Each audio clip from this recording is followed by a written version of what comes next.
Zdravím všechny hráči a hráčky, vítejte u dalšího videa. Dneska tady máme takový trošku reakční video. Je to video reakce na jedno ovoce. Kdo uhádne, který to je, tak mu dám v komentářích srdíčko.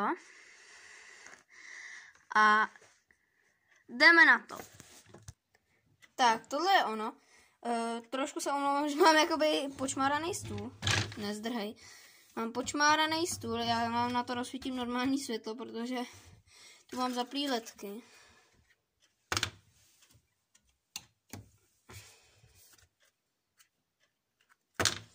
Tak, a schválně kdo uhádne, co je to za ovoce.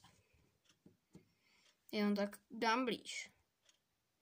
Jenom už nemám čím ostřit, jo, jako, když to bude trošku rozmazaný, tak třeba jako teď, tak prostě neptejte se, jo, proč, protože já v jedné ruce držím, aby to nějak vypadalo to video a nemůžu to prostě stopnout.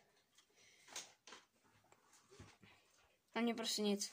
Takže kdo uhádne, co to je za ovoce, takový to červený, tak mu dám srdíčko v komentářích. Takže se můžeme vrhnout na taste test a ochutnáme, jak tady ta srejda chutná. Nikdy jsem to neměl. Takže nikdy. Reálně to bude poprvé, co jsem to jedl. Někde jsem to viděl v Kauflandu, tak prostě proč ne, že jo. Takže já to jdu nějak voloupat. A kámo, proč mi to furt zdrhá? Já to jdu voloupat. A uvidíme se asi, no.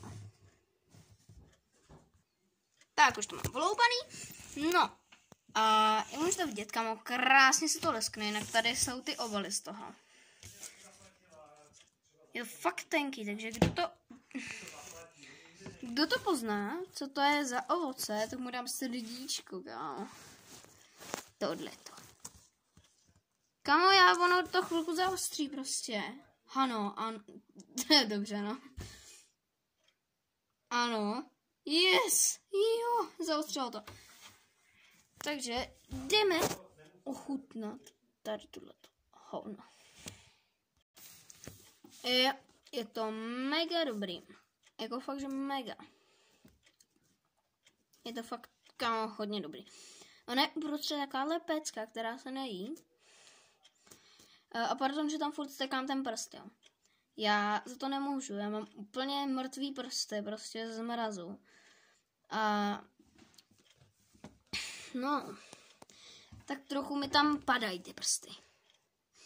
Je to fakt hodně dobrý, doporučuju to jedna. Sice stojí 10 korun a je fakt tak malinká. Ale kámo, je to fakt hodně dobrý. Ale zase vám nedoporučuju to takhle mít. Pak si fakt doporučuju umýt ruce, protože vás to fakt kurvisky hodně ulepí. Já už vidím ten žlutý dole na tom videu. Takže, jaký bych tomu dal hodnocení? Takových slušných 8 z 10. Tohle je fakt jakož dobrý, no. Když máte money, jak si to kupte, ale jinak je to prostě taková hovadina, která je prostě dobrá. Takže tohleto je konec videa. Takže fakt, když máte peníze, tak si to kupte. Takže čau.